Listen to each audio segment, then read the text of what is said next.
이렇게 시간이 안 가는지 정말 어제 안에서 going 이불 속에서 going 언제나 너에게 going Go yard. I got so much motherfucking design on right now. Break it down, bring it back, make it clap. I got 3 old thoughts, new guap, where that thing. Bitches on my line, and you know. Assalamualaikum warahmatullahi wabarakatuh. Perkenalkan, nama saya Nur Fatima, LPM 241127, kelas manajemen 22B. Di sini saya akan menjelaskan materi tentang pentingnya pengembangan sumber daya manusia. Pengertian pengembangan sumber daya manusia. Bisa dipastikan bahwa semua perusahaan pasti ingin memiliki karyawan-karyawan yang unggul. Saat perusahaan menerima karyawan bekerja, harapannya karyawan yang melamar berkualitas tinggi. Dengan karyawan yang unggul, maka mereka berharap semua yang dikerjakan oleh para karyawannya sempurna. Bisa mengerjakan tugas dalam waktu singkat, selesai banyak, dan dengan cara efisien. Namun tentu harapan tak akan selalu sempurna. Apa yang direncanakan terkadang meleset, atau ada saat di mana kinerja karyawan menurun. Tak semua karyawan sesuai dengan harapan. Kadang masalah datang dan menghambat kinerja. Maka dari itu perlu diadakan pengembangan sumber daya manusia atau SDM secara berkala. Pengertian pengembangan sumber daya manusia. Pasti sering mendengar sumber daya manusia atau SDM. Apa sebenarnya SDM itu? SDM adalah individu produktif yang bekerja sebagai penggerak suatu organisasi, baik itu dalam sebuah institut maupun perusahaan memiliki fungsi sebagai aset sehingga harus dilatih dan dikembangkan kemampuannya. SDM secara makro adalah jumlah penduduk dengan usia produktif yang ada di suatu negara. SDM meliputi daya makro, daya pikir, dan daya fisik yang dimiliki setiap individu atau manusia. Karena SDM menjadi unsur penting dalam kegiatan perusahaan, yang termasuk dengan SDM adalah tenaga kerja. Tenaga kerja adalah individu yang menghasilkan barang dan jasa dalam suatu perusahaan atau organisasi. Tenaga kerja adalah di kosara usia 15 sampai dengan 64 tahun. Usia produk adalah di rentang usia 20 sampai dengan 40 tahun. Tenaga ahli. Tenaga ahli adalah individu yang memiliki suatu keahlian khusus. Tenaga ahli sangat dibutuhkan oleh perusahaan. Pemimpin. Pemimpin berfungsi untuk memimpin jalannya perusahaan, baik buruknya jalan perusahaan ada di tangan pemimpin. Pengusaha.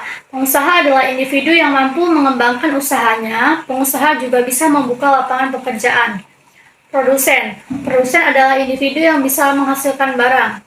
Konsumen. Konsumen adalah individu pemakai dari barang yang diproduksi. Jadi, jika SDM itu adalah karyawan yang bekerja pada suatu perusahaan, yang diharapkan bisa menaikkan pendapatan perusahaan dengan kinerjanya sehingga bisa menjadikan mereka sumber daya.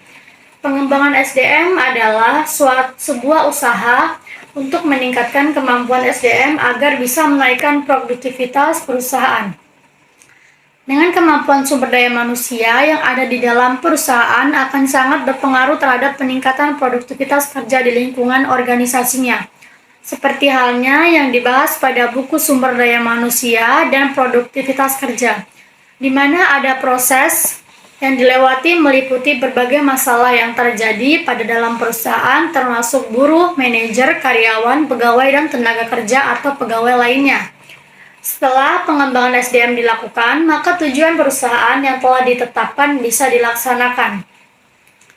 Tujuan pengembangan SDM, yaitu tujuan dari pengembangan SDM sebenarnya bukan hanya menaikkan produktivitas perusahaan, semata ada banyak manfaatnya lainnya yang tidak hanya menguntungkan karyawan tapi juga perusahaan berikut. Yang pertama, meningkatkan produktivitas. Yang kedua, meminimalisir kesalahan kerja atau hukum error. 3. Menumbuhkan jiwa leadership. 4. Membangun moral karyawan. 5. Meningkatkan motivasi karyawan. Jika dijabarkan secara luas, pengembangan sumber daya manusia memiliki segudang manfaat. Hal ini tidak hanya berlaku bagi karyawan itu sendiri, tapi juga perusahaan. Meningkatnya keterampilan karyawan secara otomatis akan menambah kompetensi pada tiap individu. Hal ini pun akan berdampak pada perbaikan kinerja karyawan sehingga produktivitas perusahaan juga naik secara signifikan. Pada akhirnya profitabilitas perusahaan juga ikut naik sehingga bisnis pun akan semakin maju dan terus berkembang di masa depan. Pengembangan SDM secara signifikan juga membawa perubahan pada diri karyawan. Selain memperbaiki kinerja individu, hal tersebut juga mendorong karyawan menjadi pribadi yang solutif, komitmen yang kuat terhadap tugas dan tanggung jawab pekerjaan. Pribadi juga semakin mempererat hubungan antara karyawan dan perusahaan. Hubungan antar karyawan juga semakin membaik dan kerjasama di dalam tim juga semakin solid. Kondisi ini pun akan menciptakan kenyamanan bagi karyawan yang di lingkungan kerja sehingga berbagai hal negatif maupun miskomunikasi antar karyawan pekerja bisa dihindari. Cukup sekian presentasi dari saya akhiri. Wassalamualaikum warahmatullahi wabarakatuh.